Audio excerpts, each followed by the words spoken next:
Washington سے اس وقت کی سب سے بڑی اور سنسنیخیز خبر سامنے آ رہی ہے جس نے پوری دنیا کو ہلا کر رکھ دیا۔ کیا دنیا ایک نئی اور خوفناک جنگ کی طرف بڑھ رہی ہے؟ روس نے امریکہ کو وہ دھمکی دے دی ہے جس نے عالمی طاقتوں کے ایوانوں میں کھلبلی مچا دی ہے۔ دوسری جانب صدر ڈونلڈ ٹرمپ نے ایران کے لیے موت کا پروانہ بھی لکھ دیا ہے اور صرف 10 دن کی مہلت دی ہے۔ روسی وزیر خارجہ نے دو ٹوک الفاظ میں امریکہ کو خبردار کیا ہے کہ اگر ایران پر کسی بھی قسم کا فوجی کارروائی کی گئی تو اس کے نتائج اس قدر سنگین ہوں گے کہ دنیا اسے سنبھال نہیں پائے گی۔ روس کا کہنا ہے کہ امریکہ اس وقت آگ سے کھیل رہا ہے اور یہ چنگاری پورے مشرق وسطی کو خطرے میں ڈال سکتی ہے۔ روس نے واضح کر دیا کہ وہ خاموشی تماشائی نہیں بن سکتے۔ ادھر واشنگٹن میں موجود صدر ڈونلڈ ٹرمپ کے تہوار بھی انتہائی جارحانہ ہیں۔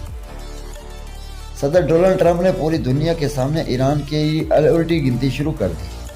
ٹرمپ کا کہنا ہے کہ ایران کے پاس صرف 10 دن باقی ہیں جو اپنے جوہری پروگرام پر گھٹنے ٹیک دیے یا پھر عبرتناک انجام کے لیے تیار ہو جائے۔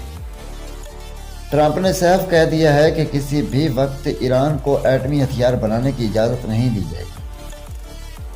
ایک طرف ٹرمپ کا الٹیمیٹم، دوسری طرف روس اور ایران کی جنگ جہازوں نے سمندر میں اپنی طاقتوں کا مظاہرہ شروع کر دیا ہے۔ ایران اور روس کے مشترکہ بحری مشقوں نے یہ پیغام دے دیا ہے کہ وہ امریکہ کے سامنے جھکنے والے نہیں ہیں۔ کیا ٹرمپ ان 10 دنوں کے بعد حملے کا حکم دیں گے؟ کیا روس اس جنگ میں براہ راست کود پڑے گا؟ پوری دنیا کی نظریں اب 10 دن پر ٹکی ہوئی ہیں۔